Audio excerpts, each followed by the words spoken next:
आप प्लेलिस्ट में जाते हैं, प्लेलिस्ट में आपको फोल्डर मिलेगा प्रीवियस ईयर क्वेश्चन सॉल्यूशंस का। और अगर आपको किसी पार्टिकुलर टॉपिक को पढ़ना है तो आप प्लेलिस्ट में जाइए, पार्टिकुलर टॉपिक का फोल्डर निकालिए, वहां पर जितनी भी मैंने क्लासेस करवा रखी है वो सारी क्लासेस आपको वहां से मिल जाएगी। और उन क्लासेस में मैंने जितने भी कॉन्सेप्ट बनते हैं उस टॉपिक पे, जितने क्वेश्चन बन सकते हैं, जितने टाइप बन सकते हैं, सारे टाइप क्वेश्चन मैंने करवा रखे हैं उधर। तो आप सारे वहां से कॉन्सेप्ट सीख सकते हैं, जिससे आपका मैथ्स का जो बेसिक है वो एकदम क्लियर हो जाएगा। तो पूरा फाउंडेशन मैंने मैथ्स का करवा रखा है। प्लेलिस्ट में जाइए, आपको बेसिक फाउंडेशन वाले सारे टॉपिक वहां पर मिलेंगे और उनसे रिलेटेड मैंने कई सारे क्वेश्चन करवा रखे हैं उसके ऊपर। एडिशन, सब्सट्रैक्शन, उसके बाद आपका square root, cube root, fractions, factors, decimal, ये सारी मैंने क्लासेस वहां पर करवा रखी है। जब तक आपको बेसिक समझ में नहीं आएगा मैथ्स का, आपको मैथ्स में क्वेश्चन में दिक्कत आनी है। अगर आप एक बार बेसिक सीख गए तो आप किसी भी टाइप का क्वेश्चन को आप आसानी से इसमें कर पाते हो।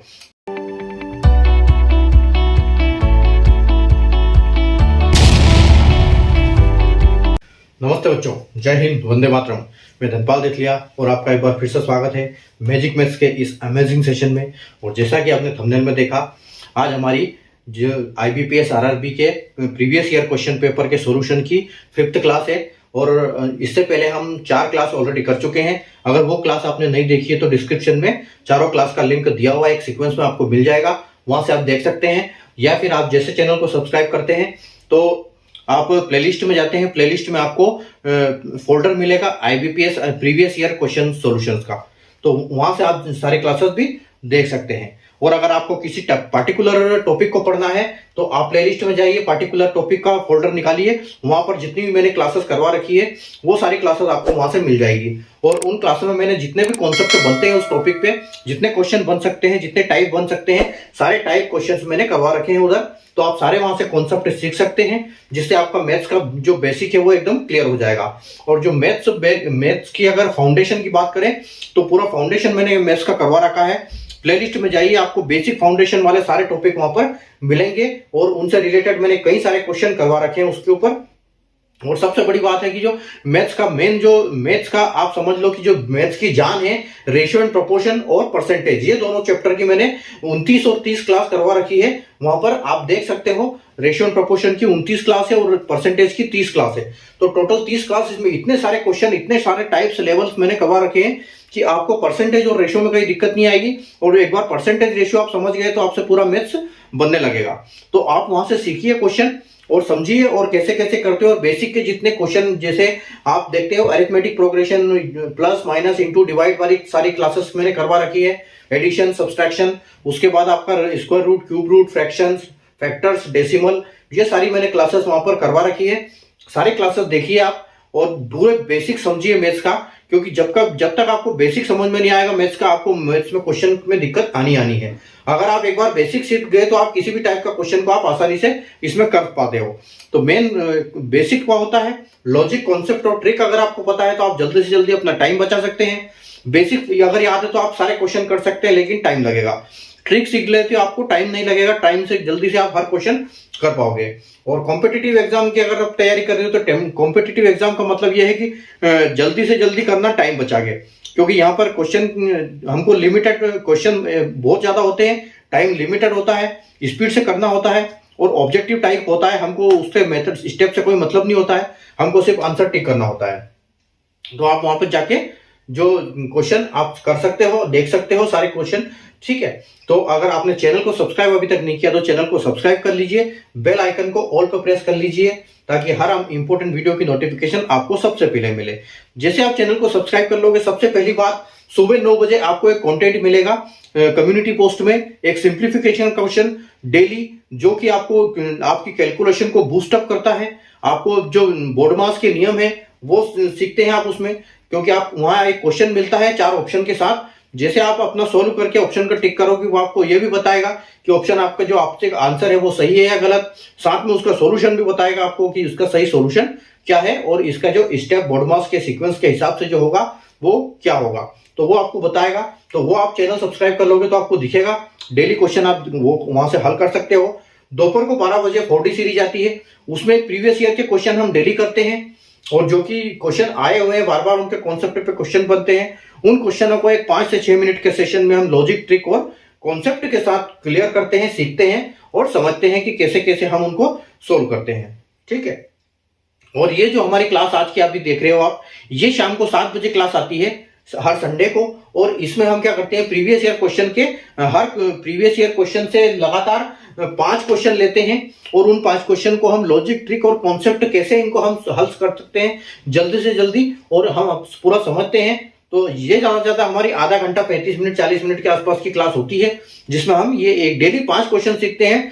इतना टाइम लेने का मतलब ये है कि आपको बेसिक उसकी जानकारी देना, बेसिक तरीके से आपको समझाना, उसमें लॉजिक हम क्या लगा सकते हैं, ट्रिक हमारी क्या काम कर सकती है, कॉन्सेप्ट इनके कैसे काम करते हैं, वो सारे क्वेश्चन हम करते हैं। तो जैसे अगर आपने देखा होगा कि जो हमारा ये आज का ये क्लास है, ये IBPS RRB ऑफिस असिस्टेंट के प्रीवियस ईयर क्वेश्चन की 5th क्लास है, ठीक है। और इस क्लास में हम करने वाले हैं 61 से लेके 65 तक के क्वेश्चन, उस क्वेश्चन पेपर के हिसाब से, जो कि एक DI बेस्ड है।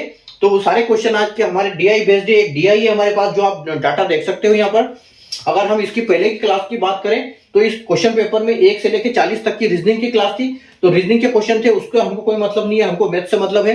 और यहाँ पर हम क्वेश्चन 41 से लेकर 45 तक जो किया था, एक DI था जो कि क्लास 1 में हमने करवाया था, ठीक है। अगली क्लास में, सेकंड क्लास में हमने किया था क्वेश्चन नंबर 46 से लेकर 50 तक के क्वेश्चन, उसमें सारे सिंप्लीफिकेशन थे। और इस जो एग्जाम में IBPS RRB जो एग्जाम है, लगभग 15, जो बैंकिंग की किसी भी एग्जाम की बात करें तो 15 के आसपास सिंप्लीफिकेशन आता है।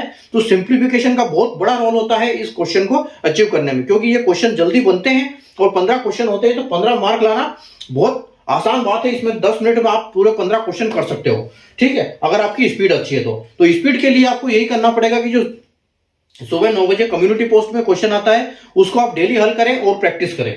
और ये जो क्लास है, देखो 3 क्लास मैंने पूरी सिंप्लीफिकेशन की करवा रखी है, जिसमें सारे 15 क्वेश्चन है, ठीक है। तो क्वेश्चन से आप अपने 60 तक हो चुके हैं इसमें। अगर RRB की बात करें तो इसमें 40 क्वेश्चन आते हैं मैथ्स के और 40 रीजनिंग के आते हैं। 40 में से हम कितने कर चुके हैं, हम 20 क्वेश्चन कर चुके हैं। और आज हम और अगले 5 क्वेश्चन करेंगे। तो इसी क्वेश्चन पे हमारी और आगे 3 क्लास होने वाली है, ठीक है। तो आज हम स्टार्ट करते हैं। हमारा ये आपको क्वेश्चन नीचे दिखता जाएगा, उसको मैं नीचे अपडेट कर दूंगा। बाकी मैं अभी फिलहाल अपने ये जो क्वेश्चन पेपर है इससे मैं आपका क्वेश्चन करूंगा। जो DI के हिसाब से देखो क्या दिया हुआ है कि the following table shows the number of magazines sold by 4 different person A, B, C and D in 3 different years, 2010, 2011 and 2012। यानी कि A, B, C, D 4 लोग हैं, 4 पर्सन है, व्यक्ति हैं, जिन्होंने 2010, 11, 12 में मैगजीन बेची। तो मैगजीन इन्होंने कितने साल में कितनी बेची, यहाँ पर पूरा डाटा दिया हुआ है। नेम ऑफ पर्सन यानी कि A, B, C, D जो आदमियों के नाम है, व्यक्तियों के नाम है। Number of magazine sold in 2010, 11, 12। तो A ने, अगर A की बात करें तो इसने बेची 20, 18 और 12, जो कि तीनों सालों में। B ने बेची 16, 24, 15। C ने बेची 30, 14, 21। D ने बेची 25, 15 और 10, ठीक है। तो ये इनका डाटा यहाँ पर दिया हुआ है। अब इस डाटा के ऊपर बेस्ड क्वेश्चन यहाँ पर बनेंगे और उन क्वेश्चनों को इस डाटा के हिसाब से हम सोल्व करेंगे। तो देखो, आइए हम चलते हैं हमारे क्वेश्चन नंबर 61 के ऊपर। आज हमारा 61 से लेकर 65 तक के क्वेश्चन करेंगे हम। तो 61 क्वेश्चन की अगर हम बात करें, ठीक है, तो 61 क्वेश्चन क्या बोल रहा है कि cost of each magazine in 2010 is ₹X, ठीक है। 2010 में हर मैगजीन का जो कॉस्ट था, प्राइस था, वो X था। और 2012 एंड 12, ये जो जब 2012 आया तो ये 1.5 गुना बढ़ गया। यानी कि जो 10 रुपए की अगर मैगजीन थी तो उसका 15 रुपए टोटल कॉस्ट हो गया 2012 में। अगर 2010 में 10 रुपए था तो 2012 में वो उसका कॉस्ट 15 रुपए हो गया। अगर 100 रुपए था तो वो 150 रुपया हो गया, ठीक है। If the total revenue generated by person A by selling magazine in 2010 and 2012 is ₹380, तो find the value of X, ठीक है। अगर A की बात करें हम, A वाले भाई साहब ने 2010 और 2012 में दोनों में मिला के जितनी मैगजीन बेची, उससे उनका रेवेन्यू जो जनरेट हुआ, कितने की उन्होंने बेची, 380 रुपए की बेची इन्होंने। तो आपको X की वैल्यू निकालना है। अब इस 300 रुपए से निकालना है आपको कि 2010 में क्या था और 2000 इसमें, तो जो 1.5 गुना बढ़ गया। तो मतलब बेसिकली आपको 2010 में इसका रेट क्या था वो निकालना है, ठीक है। तो देखो यहाँ पर हम कैसे निकालेंगे। अगर हम यहाँ पर एक चीज, अगर जब हमको कुछ नहीं दिया होता है तो हमको कोई नंबर एज्यूम करना होता है, और सबसे अच्छा नंबर है एज्यूम करने के लिए 100 को एज्यूम करते हैं तो वो परसेंटेज में भी बिल्कुल फिट बैठता है और हर जगह वो सही रहता है। तो उसमें 0 0 भी आ जाता है, राउंड फिगर भी हो जाता है। तो अगर हम बात करें कि 2010 में, ठीक है, कि 2010 में उसने मैगजीन बेची।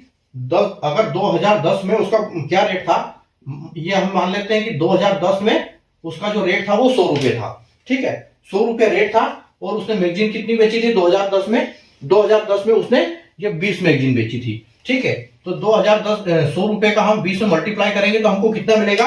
2000 रुपए, ठीक है। यानी उसने 2000 रुपए की मैगजीन 2010 में बेची। अगली बात करते हैं हम, अगर 2012 में उसने बेची तो 2012 में मैगजीन का रेट कितना बढ़ गया होगा?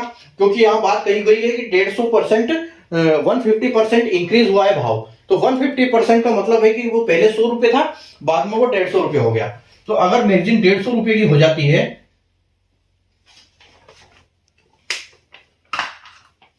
अगर मैगजीन यहां पर 150 रुपए की हो जाती है और इसने कितने की बेची है? इसमें इसने मैगजीन बेची है 2012 में 12 मैगजीन, ठीक है।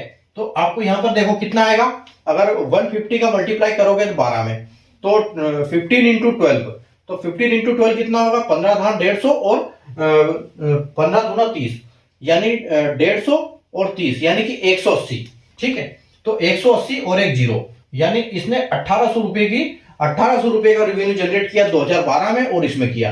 अब आप इन दोनों का अगर ऐड करते हो तो आपको 008 और देखो ये 3800 आ रहा है। लेकिन यहां पर क्या बोला गया है कि उसने रेवेन्यू जनरेट किया है कितना? 380 रुपए जनरेट किया है रेवेन्यू। लेकिन हमको यहां पर क्या मिल रहा है? हमको यहां पर मिल रहा है 3800। तो हम क्या करेंगे, इस 3800 को हम उससे जो उन्होंने रेवेन्यू दिया है, क्योंकि ये हमने 100 रुपए अज्यूम किया था, उसकी वजह से आया है और ये एक्चुअल रेट है। तो अगर हम इसको काटते हैं तो 380 से 300 कटेगा, यानी कि यहां पर क्या बचेगा? 10 रुपए। यानी कि यहां पर ये कंफर्म हो गया 10 जो 2010 में मैगजीन का रेट था वो 10 रुपए था, ठीक है। तो हमारा यहां पर आंसर क्या आएगा? 10 आंसर हमारा फाइनल आएगा। और अगर हम ऑप्शन की बात करें तो ऑप्शन नंबर बी यहां पर हमारा बिल्कुल करेक्ट हो जाएगा, ठीक है। चलिए अगला क्वेश्चन देखते हैं, क्वेश्चन नंबर 62, ठीक है। क्वेश्चन नंबर 62 क्या है? क्वेश्चन नंबर 62 बोल रहा है कि if 1/4 of magazine sold by person be in 2010 and 1/7 of magazine number of magazines sold by person C in 2012 is what percent of the total number of magazines sold by person C in all the year, ठीक है। तो देखो यहां पर question अब है कि अगर 2010 में पर्सन बी ने, ठीक है, तो हम क्या लिख सकते हैं कि पर्सन बी ने 2010 में जो मैगजीन बेची, कितनी मैगजीन बेची? बी ने 2010 में, तो 2010 बी यानी कि 16, ठीक है। तो 16 मैगजीन बेची और उसका कितना हिस्सा लिया जाए? 1/4, ठीक है, 1/4 हिस्सा लिया जाए, ठीक है। और पर्सन सी ने 2012 में जो मैगजीन बेची, तो सी ने 12 में क्या बेची है? 2000 सी ने 12 में बेची 21, ठीक है। तो 21 मल्टीप्लाइड बाय क्या इसका कितना हिस्सा लिया जाए? 1/7, 1/7 का हिस्सा लिया जाए। तो हमको आंसर क्या आएगा? अब इन दोनों का जो मिला के जो वो आएगा आंसर, उन दोनों का जो हमको सम मिलेगा वो कितना परसेंटेज है जो सी ने पूरे साल में, पूरे तीनों साल में बेचा हुआ है, ठीक है। तो देखो यहां पर 4 से ये 4 बार जाएगा, यानी कि यहां पर 4 आ गया, ये 7 से 21 3 बार जाएगा, यहां पर 3 आ गया। अगर आप 4 और 3 का एडिशन करते हो तो आपको मिलेगा यहां पर टोटल 7। अब ये क्या बोल रहा है कि जो 7 है, ठीक है, जो 7 हमारा आया है वो जो सी ने तीनों साल में मैगजीन बेची उसका कितना परसेंट है?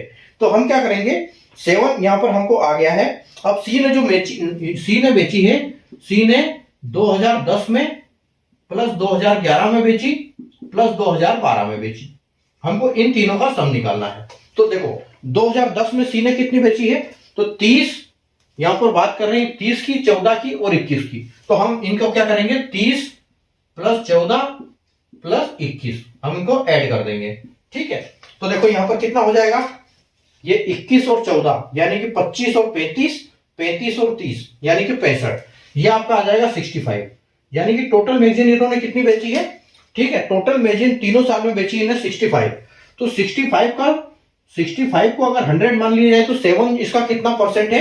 तो उसके लिए हम क्या लिखेंगे, उसके लिए हम करेंगे 7/65 इंटू 100। तो यहां से हमारा डाटा निकल जाएगा। तो देखो यहां से हम इसको अगर करते हैं तो ये आ जाएगा 700/65। ठीक है, 700/65। अब इस 700 को आप 65 से अगर काटोगे तो इसका आंसर क्या आएगा? देखो 70 तक 65 में एक बार चला जाएगा, यानी कि यहाँ 1 हो गया। ठीक है, उसके बाद बचा 5 अगर आप उधर ले जाओगे तो ये 50 मिलेगा। तो 50 मिलेगा तो 65 जाएगा नहीं, तो एक 0 लगाओ यहाँ पर और उधर पॉइंट लगा दो। ठीक है, यहाँ पॉइंट आ जाएगा और उस 50 में एक और 0 लग जाएगा। ठीक है, तो 50 में फिर 0 लग जाएगा तो यहाँ पर 500 हो जाएगा आपका। ठीक है, अगर 500 की हम बात करें तो 500 में कितनी बार जाएगा? 500 में ये जाएगा आपका 7 बार, 7 और 76। तो यहां पर आपका जो आंसर आएगा वो क्या आएगा? 10.76 आपका फाइनल आंसर हो जाएगा ये। ठीक है, और अगर ऑप्शन की बात करें, ऑप्शन की अगर हम बात करें तो ऑप्शन यहां पर आपका ऑप्शन सी जो है वो बिल्कुल करेक्ट हो जाएगा। ठीक है, तो यहां पर कैसे निकालेंगे कि बी ने 2010 में जितनी मैगजीन बेची थी उसका 1/4 और सी ने 2012 में जितनी मैगजीन बेची थी उसका 1/7 हिस्सा, 7वां हिस्सा जो है, उन दोनों को अगर ऐड करते हैं तो सी ने पूरे तीनों सालों में जितनी मैगजीन बेची उसका कितना परसेंटेज आएगा। ठीक है, तो कुछ नहीं, हमने तीनों का डाटा निकाला, 30, 14, 21 जो कि 65 बनता है। 7 को 65 से डिवाइड किया, 100 मल्टीप्लाई किया परसेंटेज के लिए, तो आपका 10.76 आपका फाइनल आंसर यहां पर हो जाएगा, जो कि ऑप्शन सी बिल्कुल करेक्ट है। ठीक है, चलिए उम्मीद है आपको कॉन्सेप्ट समझ में आ रहे होंगे कि इनको हम कैसे सोल्व करेंगे डीआई जब आएगा। ठीक है, तो डीआई का मतलब ये है कि मतलब आपका कैलकुलेशन फास्ट करना। कैलकुलेशन फास्ट तभी होगा जब आप कैलकुलेशन के ऊपर काम करोगे। जो 9 बजे वाला सुबह क्वेश्चन आते हैं कम्युनिटी पोस्ट में, उनको आप डेली देखिए, वहां से आपको प्रैक्टिस करिए, आपको बोर्ड मास का नियम भी समझ में आएगा, साथ में उसका आपको सीक्वेंस भी समझ में आएगा कि सीक्वेंस बोर्ड मास के क्या काम करते हैं, और साथ में आपकी स्पीड भी बूस्टअप होगी। ठीक है, तो आइए हम करते हैं अगले क्वेश्चन को। अगला क्वेश्चन नंबर 63।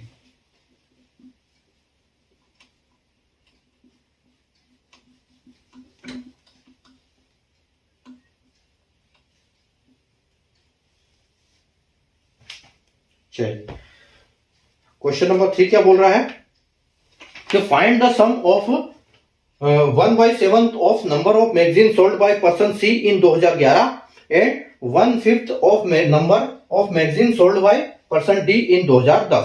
ठीक है, तो बहुत आसान क्वेश्चन है ये।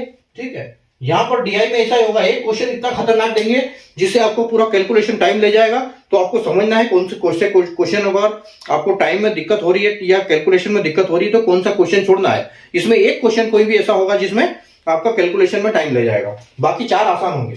ठीक है, अगर 63 की बात करें तो बोल रहा है कि find the sum of 1/7 of number of magazine sold by person C. तो पर्सन सी ने अगर मैगजीन बेची कौन से साल में?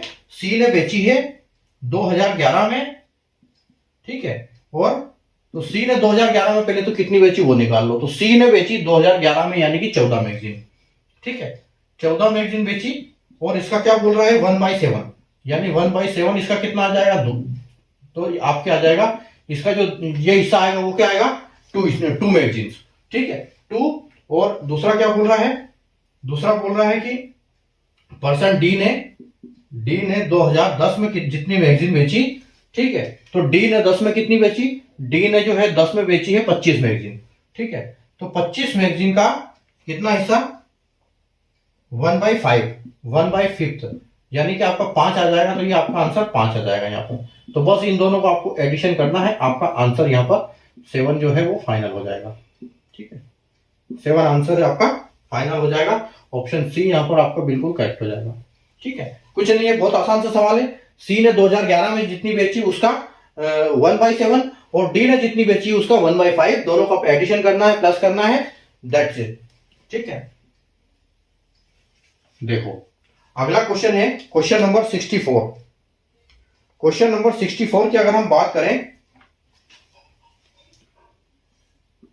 तो क्वेश्चन नंबर 64 क्या है कि if the number of magazine sold by person E in 2010 is 20% more than the number of magazine sold by the person C in 2010 and number of magazine sold by person E in 2011 is increase by 25 and 20% respectively with respect to previous year. Find the total number of magazines sold by person E. ठीक है, तो जो सी ने 2010 में बेची, ठीक है, ई ने जितनी 10 में बेची है वो 20% एक्स्ट्रा है किससे, जितनी सी ने 2010 में बेची है। ठीक है, तो यहां पर सबसे पहले हमको निकालना पड़ेगा कि सी ने जो है 2010 में कितनी बेची। ठीक है, हम निकालेंगे सी ने 2010 में मैगजीन कितनी बेची। सी ने 2010 में कितनी मैगजीन बेची, तो यहां पर 30 मैगजीन बेची। ठीक है, तो 30 मैगजीन बेची। तो ई देखो, ई का डाटा दिया नहीं है यहां पर, अब हमको क्वेश्चन में ई पूछा हुआ है, तो ई का बोल रहा है कि मैगजीन उसने कितनी बेची। ई ने 2010 में कितनी मैगजीन बेची, 20% ज्यादा, किससे, इससे। तो इसका 20% अगर हम निकालेंगे तो कितना होगा, प्लस 20% यहां पर आ जाएगा। ठीक है, तो अगर 20% के हम निकालेंगे तो देखो यह क्या हो जाएगा, 30 का 20% अगर ऐड होता है तो आप क्या करोगे, इंटू 20% का मतलब क्या है, 20% को हम लिख सकते हैं 20% इज इक्वल टू क्या होता है ये 1/5, यानी कि 5 में से एक हिस्सा। तो अगर यहां पर 5 हिस्से की बात कर रहा है तो यहां एक ज्यादा लिया है, मतलब यहां पर 6 की बात कर रहा है। ठीक है, तो हमको ये करना है, यहां पर 30 में ये करना है। तो ये देखो 6 पंजे के 30 आ जाएगा, 6 पंजे के 30 आएगा, तो ये 6 6 जा 36 हो जाएगा। यानी कि यहां पर हमारा जो आंसर आ रहा है वो क्या आ रहा है कि जो ई ने, ठीक है, ई ने 2010 में जो मैगजीन बेची वो कितनी बेची है, वो बेची है 36। ठीक है, वो मैगजीन बेची है 36। ठीक है, तो यहां पर हमको करना क्या है, अब ये बोल रहा है कि इनका उसका, और अगर 2011 और 12 में 25 और 20% रेस्पेक्टिवली का मतलब होता है कि जिसका डाटा पहले दिया हुआ है उसका अगले वाला डाटा भी उसी का पहला होगा। ठीक है, यानी कि 2011 में 25% बढ़ा और 2012 में 20% बढ़ा उसका ये। ठीक है, तो अगर ई ने 2010 में बेची 26, तो ई ने 2011 में कितनी बेची, 36 इंटू, अब देखो यहां पर मतलब है कि 25% दिया हुआ है, तो 25% को हम कैसे निकालेंगे, 25% बड़ा है, यानी 25% को बोलते हैं 1/4। तो अगर 25% बड़ा है तो हम यहाँ क्या करेंगे, इसका मतलब हो जाएगा ये 5/4, यानी कि एक बढ़ गया। तो हम इसको मल्टीप्लाई जो 36 का करेंगे 5/4 में। ठीक है, तो 5/4, यानी कि ई में तो हमने डाटा कर दिया, ये हमको लास्ट में प्लस करना है। ठीक है, अब देखो 36 से ये जाएगा 9 बार, तो 9 पंजे 45, यानी कि उसने 45 मैगजीन बेची 2011 में, और फिर वापिस अगले साल फिर उसका कितना बढ़ा, अगले साल फिर उसका बढ़ा 20%। ठीक है, तो 20% अभी मैंने जैसे आपको बताया था कि 20% का मतलब क्या होता है 1/5, तो बड़ा है यानी कि क्या हो जाएगा 6/5। तो हम क्या करेंगे, इन 2012 में कितना 45 का फिर वापस 20% बढ़ा है, तो हम इसका मल्टीप्लाई करेंगे 6/5 में। ठीक है, 6/5 में यहां पर हम फिर मल्टीप्लाई करेंगे, तो 6/5 में जब मल्टीप्लाई करेंगे, मैं यहां लिख देता हूं, आपको दिख नहीं रहा होगा। ठीक है, तो ई इन 2012 में क्या किया, 45 का किया 20% बढ़ा के, तो 20% बढ़ा यानी कि क्या हो गया, 20 का परसेंट का मतलब होता है 1/5, तो ये क्या हो गया 6/5, यानी कि ये 5 पे 1 बढ़ गया। तो आप अगर इसको आप काटोगे तो ये 9 बार कटेगा, और 9 छंके 54 होता है। ठीक है, यानी कि उसका देखो 2010 में बढ़ा 36, उसके बाद उसने 2010 में बेची 36, 11 में बेची उसने 45, और इसने 2012 में बेची 54। तो बस आप इन सबको ऐड कर दो, यही आपका फाइनल आंसर होगा। तो 36 और 54 की अगर हम बात करें तो ये कितना बनेगा, 54 में 6 जोड़ देंगे तो 60 हो जाएगा, 60 और 30 90 और 45 को जोड़ देंगे तो यानी कि 135। तो 135 जो है आपका फाइनल आंसर आपका हो जाएगा। अगर ऑप्शन की बात करें हम, तो ऑप्शन यहां पर हमारा ऑप्शन सी आएगा। ठीक है, ये ऑप्शन सी हमारा यहाँ पर बिल्कुल करेक्ट हो जाएगा। चलिए, तो अगला क्वेश्चन की बात करते हैं हम, क्वेश्चन नंबर 65।